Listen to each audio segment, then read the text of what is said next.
देख रहे हैं देशहित। मैं हूं आपके साथ नुमानसा मालिक। नमस्कार, मैं हूं आपके साथ राजीव ढोंडियाल और देशहित में सबसे पहले बात हिसार के बुराड़ी कांड की।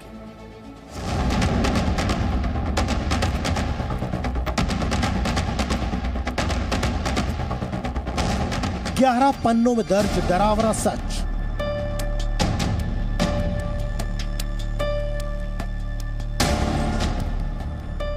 मोक्ष के नाम पर मौत का चक्र।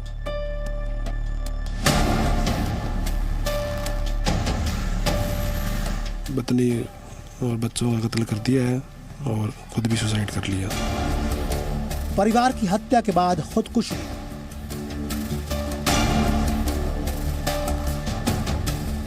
उसके अंदर की दिल की बात है जी, दिल का तो किसी का पता नहीं उसके मन में क्या चले।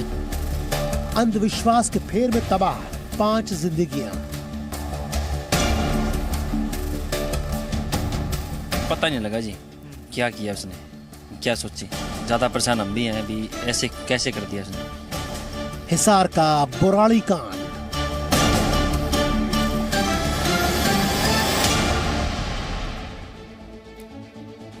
तो आज देशहित की शुरुआत एक बेहद ही संवेदनशील खबर से करते हैं। एक ऐसी खबर जो आस्था और अंधविश्वास के बीच के फर्क को आसानी से समझाती है। अंधविश्वास एक ऐसी चीज है जिसमें अगर इंसान फंस जाए तो उससे निकलना उसके लिए बहुत मुश्किल हो जाता है।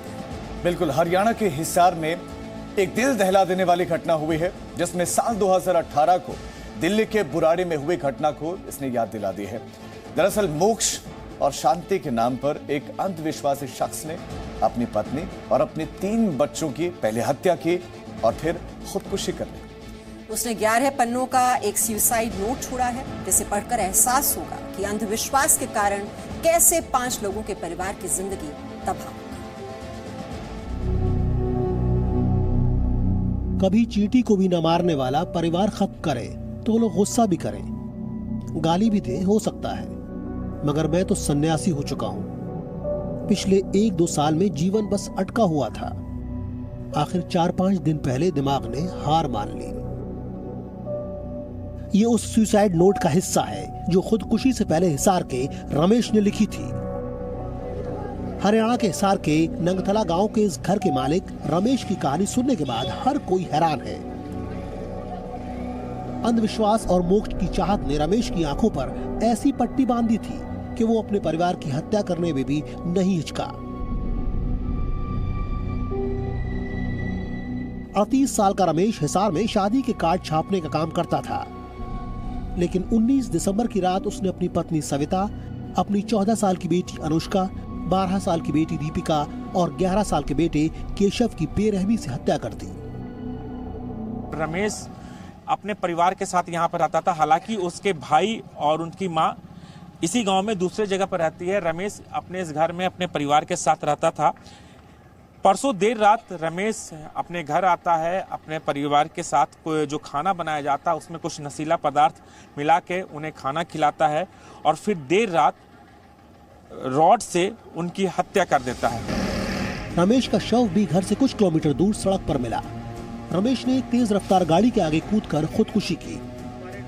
रमेश अपनी पत्नी, 2 बच्चियों और बेटे की हत्या करने के बाद रात करीब 2 बजे के बाद बरवाला रोड के इसी जगह पर वो यहाँ पर झाड़ियों में छिप गया था और झाड़ियों में कुछ देर बैठने के बाद रमेश इंतजार कर रहा था कि जैसे ही इस सड़क पर कोई गाड़ी आए तो वो उसके सामने आकर खुदकुशी कर ले। और तभी एक गाड़ी यहाँ पे आती है। रमेश उस गाड़ी के सामने आ जाता है। पुलिस को रमेश के पास से एक सुसाइड नोट मिला है, जिसमें रमेश ने बताया है कि वो कैसे झूठी शांति और झूठे मोक्ष के फेर में फंस गया था। पिछले साल मैंने सबसे संन्यास मांगा, मुझे मुक्ति दे दो, मगर सबने सांसारिक दुनिया का पाठ पढ़ाकर रोक लिया। मैं अक्सर बीवी के आगे रोता था, मुझे जाने दो, मगर वो रोक लेती थी। गले में बहुत दिक्कत थी, सहन नहीं कर सका। लगातार बिगड़ते हालात और मासूम बीवी बच्चों को बेरहम दुनिया में अकेला भी नहीं छोड़ सकता था, अकेला मर भी नहीं सकता था। आखिर मेरी बीवी ने जिंदा मुर्दा साथ रहने की बात बोली, इसलिए मैं सबको साथ ले गया हूँ। परिवार के लोगों को अभी भी यकीन नहीं हो रहा है कि जो शख्स पर्यावरण का प्रेमी था, जो भगवान को इतना मानता था, वो इतना क्रूर कैसे हो सकता है। ये भी बात है कि मोक्ष की प्राप्ति चाहते थे? किस तरह का मोक्ष और क्या था? वो उसका खुद का अपना माइंड सेट था। उसकी दिमाग में जो चल रहा था वो उसके पास ही, किसी को बताया नहीं क्या करना है क्या नहीं करना। वो उसने अपने हिसाब से मैनेज किया सब कुछ। पुलिस के मुताबिक रमेश ने रात को खाने में अपने परिवार को खीर में नींद की गोलियां मिलाकर दी थी और बाद में उनके सिर पर लोहे की किसी भारी चीज से वार कर उन सभी की जान ले ली। उसने अपनी वाइफ और अपनी बड़ी लड़की दीपिका, उससे छोटी अनुष्का और अपने केशव जो सबसे छोटा लड़का था, उनकी हत्या कर दी और बोला भी मैं भी खुद मोक्ष प्राप्ति के लिए अपने सुसाइड करने जा रहा हूँ। हमें सुसाइड नोट मिला, फिर हमने सीन ऑफ क्राइम टीम और अपने सीनियर ऑफिसर्स को ऑन स्पॉट बुलाया। हमने अच्छी तरह तहकीकात की, जो ये मामला इसी तरीके का मोक्ष प्राप्ति वगैरह का पाया गया है। साल 2018 में दिल्ली के बुराड़ी में एक ही परिवार के 11 लोगों ने फांसी के फंदे पर लटक कर खुदकुशी कर ली थी। इस घटना के पीछे भी मोक्ष का अंधविश्वास था और हिसार वाली घटना के पीछे भी यही कहानी थी। ऐसे में सवाल है कि आखिर ये अंधविश्वास की काली पट्टी न जाने कितने परिवारों की जिंदगी बर्बाद करेगी। राजू राज, जी मीडिया, हिसार। हरियाणा से अब लेकर चलते हैं आपको पंजाब, जहां पर सियासत गरमाई हुई है। पंजाब में लगातार 2 दिन लिंचिंग की 2 घटनाएं हुई और 2 लोगों को भीड़ ने पीट कर मार डाला। इसके बाद पंजाब कांग्रेस अध्यक्ष नवजोत सिंह सिद्धू ने खुलेआम कह दिया कि धार्मिक ग्रंथों की बेअदबी करने वालों को फांसी पर लटका देना चाहिए। इन मुद्दों पर कांग्रेस सांसद राहुल गांधी खामोश रहे। आज राहुल ने ट्वीट कर लिंचिंग का मुद्दा उठाया। उन्होंने कहा कि लिंचिंग शब्द 2014 से पहले सुनने में नहीं आता था। सवाल तो यही है कि राहुल गांधी लिंचिंग पर आधा सच क्यों बताते हैं।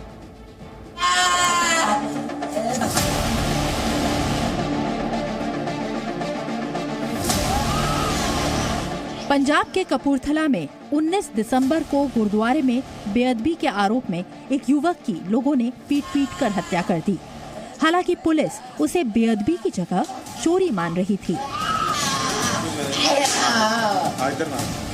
इससे एक दिन पहले 18 दिसंबर को अमृतसर के स्वर्ण मंदिर में भी बेअदबी को लेकर भीड़ ने एक युवक को पीट कर मार डाला। पंजाब की ये 2 घटनाएं हाल फिलहाल में लिंचिंग की सबसे बड़ी घटना है। लेकिन इन दोनों ही घटनाओं पर कांग्रेस के युवराज राहुल गांधी ने कुछ भी नहीं कहा, क्योंकि पंजाब में कांग्रेस की सरकार जो है।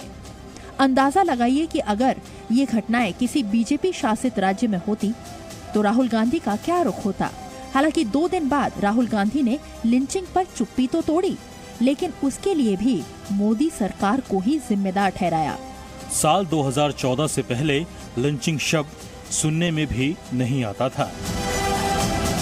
राहुल गांधी का इशारा था कि देश में लिंचिंग की घटनाएं 2014 के बाद शुरू हुई हैं। लिंचिंग पर राहुल गांधी के आधे सच का जवाब बीजेपी के आईटी सेल के हेड अमित मालवीय ने एक वीडियो से दिया। उन्होंने राजीव गांधी का एक वीडियो शेयर कर दिया। इस वीडियो में राजीव गांधी ने इंदिरा गांधी की मौत के बाद हुई हिंसा को जायज ठहराया था। जब इंदिरा जी की हत्या हुई थी तो हमारे देश में कुछ दंगे फसाद हुए, लेकिन जब भी कोई बड़ा पेड़ गिरता है तो धरती थोड़ी हिलती है।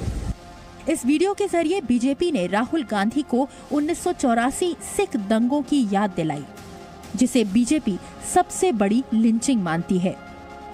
देखिए, लिंचिंग का सबसे बड़ा उदाहरण तो 1984 में जब राजीव गांधी जी ही सत्ता में आए, उस समय उससे पहले इंदिरा जी की हत्या के बाद जिस तरह से हजारों सिखों की हत्याएं की गई थी, सिख बहनों और माताओं की इज्जत लूटने का काम किया गया, वो आज भी सिख समाज के अलावा पूरे भारत में एक ऐसी घटना है जो भूले नहीं भूली जाती।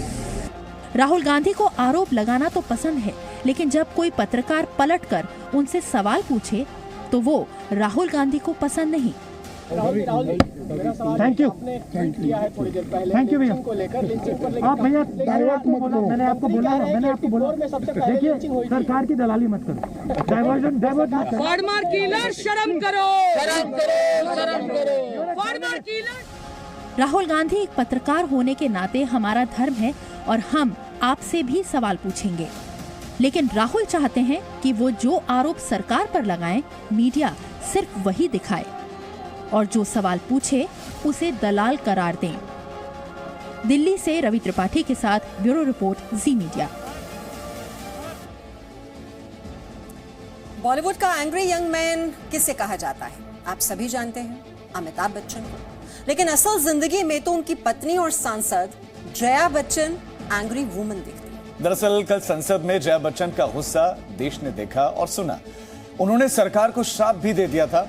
आज जी न्यूज से एक्सक्लूसिव बातचीत में भी जया बच्चन का कुछ वैसा ही अंदाज देखने को मिला। समझ में नहीं आता कि जब आप इस तरफ से चिल्ला के वेल में जाते थे उस वक्त को याद करूं या आज आप कुर्सी पे बैठे हैं तो उस वक्त को याद करूं। You justice. What is going on? आपके बुरे दिन बहुत जल्द आने वाले हैं। What is going on? What are you saying? क्या बोल रहे हैं आप? मत बड़े मुद्दे हैं डिस्कस करने के लिए और मगर हम लोगों ने 3-4 घंटे दिए क्लेरिकल एरर डिस्कस करने के लिए। What is going on? What is going on? सोमवार को राज्यसभा के अंदर समाजवादी पार्टी की सांसद जया बच्चन का एंग्री वुमेन अवतार देखने को मिला। संसद में एक बिल पर बहस के दौरान जब जया बच्चन के बोलने की बारी आई थी तो वो राज्यसभा की कार्रवाई चलवा रहे सांसद भुवनेश्वर कलिता पर भड़क उठी थी और इसी दौरान उन्होंने सरकार को श्राप तक दे दिया था। देखिए, आपके बुरे दिन बहुत जल्द आने वाले हैं। बहुत जल्दी आने वाले हैं। आप लोगों को बुरे दिन आएंगे। I curse you. आज जी न्यूज से बातचीत में सांसद जया बच्चन ने अपने गुस्से की वजह बताई। हम लोग इंसान हैं या पत्थर हैं? हाउस के अंदर हम लोग इसलिए बैठे हैं कि हम आम आदमी की आवाज को अंदर तक ले जाएं। आम आदमी की आवाज ये क्लेरिकल एरर है, इतना इम्पोर्टेंट है ये, इस वजह से मैं नाराज थी और मैंने कहा। जया बच्चन जब अपनी बात कह रही थी उसी दौरान उनके बगल में बैठे एक शख्स के फोन की घंटी बज गई तो जया बच्चन ने उनके कंधे पर हाथ रखकर उन्हें फोन बंद करने का इशारा किया और मैंने कहा कि आप लोगों से जस्टिस की उम्मीद नहीं की जा सकती और मैंने कहा कि आप लोगों से जस्टिस की उम्मीद नहीं की जा सकती। जया बच्चन ने सरकार को श्राप देने की बात भी कबूल की। आपने श्राप भी दिया सरकार को? हाँ, बिल्कुल दिया। क्या श्राप दिया? I curse you. आपका कहना है कि इसका खामियाजा इनको भुगतना पड़ेगा सरकार? बिल्कुल। हालांकि जी मीडिया रिपोर्टर ने जब उनसे ऐश्वर्या राय से जुड़ा सवाल पूछा तो वो एक बार फिर भड़क गई। आपके गुस्से को इससे निकाला जा रहा था कि आपके जो बहू है उनके खिलाफ मामला था, इसलिए इसको अभी मैं आपके ऊपर गुस्सा करूंगी। नहीं, आप पे नाराज हो जाऊंगी। मैंने 1000 बार कहा मैं अपने बारे में और अपने परिवार के बारे में कोई बात नहीं करना चाहती। वैसे जया बच्चन का संसद के अंदर और संसद के बाहर का गुस्सा नया नहीं है। ऐसे कई मौके आए हैं जब जया बच्चन ने मीडिया पर या फिर फोटो लेने वालों पर अपना गुस्सा निकाला है।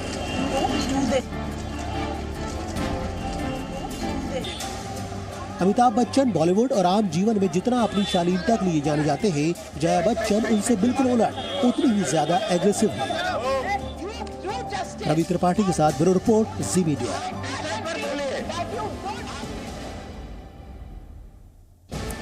देशहित में अब बात करते हैं बेटियों के हित की। एक सवाल है और वो ये कि हम वो समाज कब बना पाएंगे जो बेटियों के लिए सुरक्षित होगा, जहां हमारी बेटियां खुद को कमजोर नहीं समझेंगी। वो समाज जिसके डर से, जिसके दबाव से बेटियां जिंदगी की बजाय मौत को नहीं चुनेंगी। बिल्कुल। आज हम चेन्नई और राजस्थान की ऐसी 2 खबरें आपको दिखाने वाले हैं जो एक जिम्मेदार नागरिक के तौर पर आपसे सवाल कर रहे हैं। चेन्नई, जहां 11वीं की एक छात्रा ने सुसाइड कर लिया और मरने से पहले समाज को आईना दिखा दिया। और दूसरी जगह है राजस्थान का वो जिला जहां बेटियों के नाम पर मजाक बने। बेटियां कहां सुरक्षित हैं? या तो मां के गर्भ में या कब्र में। ये कोई और नहीं बल्कि एक बेटी ने कहा इस दुनिया को छोड़ने से पहले। तमिलनाडु के चेन्नई में यौन उत्पीड़न से परेशान होकर 11वीं की एक छात्रा ने खुदकुशी कर ली। पुलिस को उसके कमरे से एक सुसाइड नोट मिला जो लड़कियों के प्रति समाज की सोच पर तीखे सवाल करता है। सुसाइड नोट में लिखा था, यौन उत्पीड़न बंद करो, मैं और बर्दाश्त नहीं कर सकती, मैं बहुत दुखी हूँ, मैं चैन से सो नहीं सकती, पढ़ नहीं सकती। ये समाज लड़कियों की सुरक्षा की फिक्र नहीं करता। मेरे बहुत से सपने थे। माता पिता को अपने बेटों को लड़कियों का सम्मान करना सिखाना चाहिए। मुझे उम्मीद है कि मुझे न्याय मिलेगा। लड़कियां सिर्फ 2 ही जगह सुरक्षित हैं, एक माँ के गर्भ में और एक कब्र में। अम्मा, मैं दूसरी दुनिया में जा रही हूँ। मैं इस समाज में जीना नहीं चाहती। अगर मैं ये बात किसी को बताती तो मुझे ही गलत ठहराया जाता, मुझ पर शक किया जाता। अनगिनत मानसिक और शारीरिक यातनाएं हैं। मुझे इंसाफ चाहिए। नाबालिग बच्ची की आत्महत्या के 3 दिन बाद एक 21 वर्ष के छात्र को गिरफ्तार किया गया है जो पिछले 2 हफ्ते से उसे टॉर्चर कर रहा था।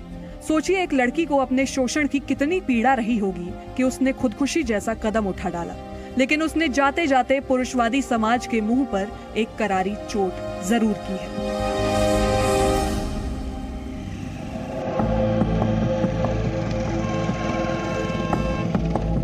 महिलाओं, बेटियों के प्रति समाज में कितना भेदभाव है, इसका एक उदाहरण चेन्नई से करीब 2000 किलोमीटर दूर राजस्थान के टोंक में देखने को मिलता है। यहाँ की रेतीली जमीन के नीचे बेटियों के प्रति कैसी मानसिकता दबी हुई है, जरा समझने की कोशिश कीजिए।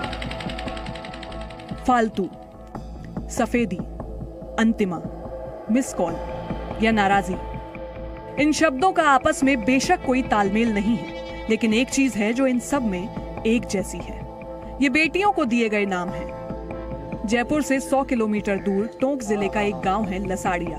इस गांव में करीब 1000 परिवार रहते हैं और उन परिवारों का ही हिस्सा हैं वो बेटियां जिन्हें अनचाहे से नामों से पुकारा जाता है, जैसे उन्हें पालना कोई बोझ है, उनका होना गैर जरूरी है। ये लसाड़िया गांव की रहने वाली एक बच्ची है, नाम है किरण, जो इस बात की गहराई को समझने के लिए अभी बेहद छोटी है। किरण से अपने गांव की लड़कियों के ऐसे नामों के बारे में हमने सवाल किया।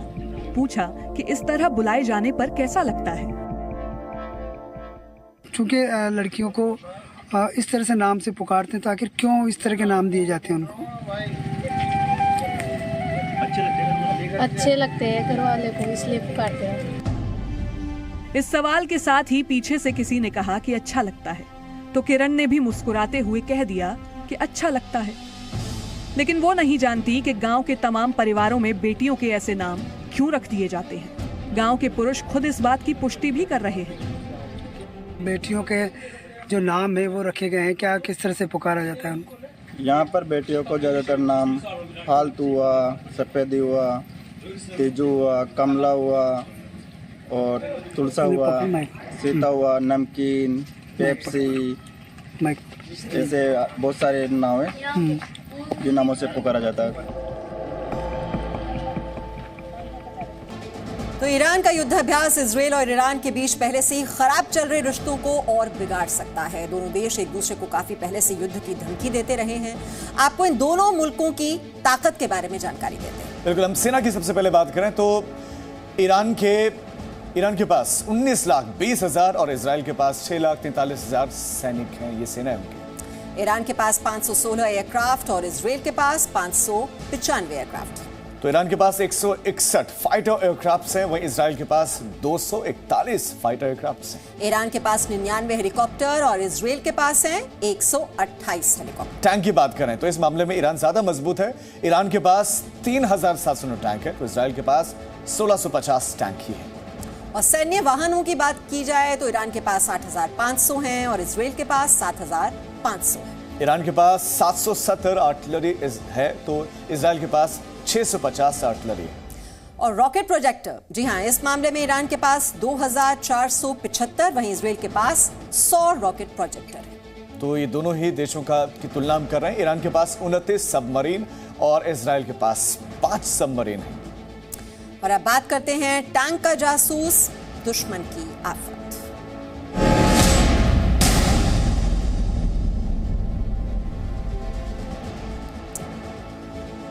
तो अब एक ऐसी खबर जो हर भारतीय का सीना गर्व से चौड़ा कर देगी। ये खबर देश की सुरक्षा से जुड़ी हुई है, जिसमें भारत आत्मनिर्भर बनता जा रहा है। आज देश की सेना को कुछ ऐसे सैन्य उपकरण मिले हैं जो भारतीय सेना की ताकत को कई गुना बढ़ा देंगे।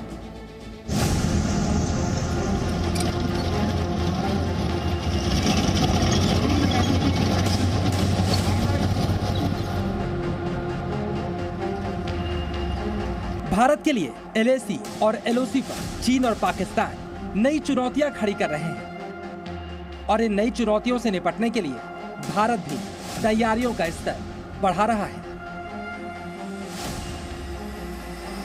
और भारतीय सेना की इंजीनियरिंग कोर में शामिल हुए अगली पीढ़ी के बख्तरबंद इंजीनियर टोही वाहन यानी AERV इसी कड़ी में एक बड़ी उपलब्धि है।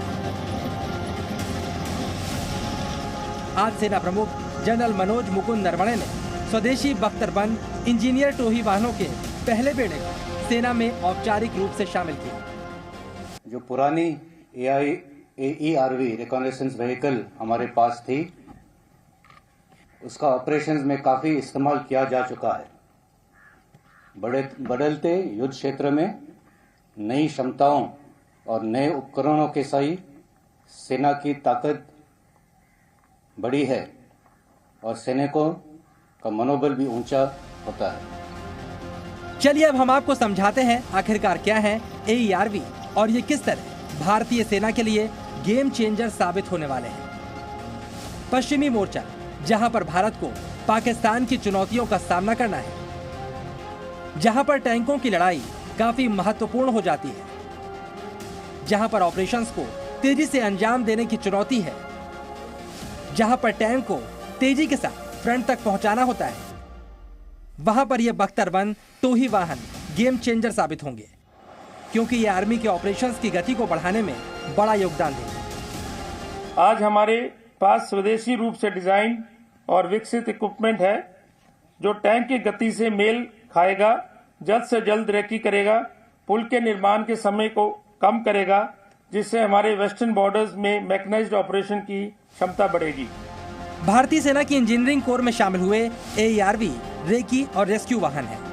ये टैंकों के रेस्क्यू और रास्ता बनाने का काम करते हैं। इसके अलावा ये पुल को बनाने के काम में भी मदद करते हैं। जंग के मैदान में तेजी से ऑपरेशंस के लिए ये बेहद जरूरी है और इसीलिए कहा जा रहा है कि भारत के लिए पश्चिमी मोर्चे पर ये गेम चेंजर साबित होंगे। AERV को DRDO ने BES के साथ मिलकर विकसित किया है। इसके अलावा AERV की नई तकनीक भी इसे भारतीय सेना के लिए बेहद खास बनाती है। आर्मी की इंजीनियरिंग कोर के पास ऐसे वाहन जवानों के लिए खतरे को भी कम करेंगे। भारतीय सेना और ज्यादा मजबूत हो रही है, दिनों दिन ये तेजी देखी जा रही है। आप देख रहे थे देश हित। अब एक छोटे से ब्रेक का वक्त हो चला, फॉरन नोट।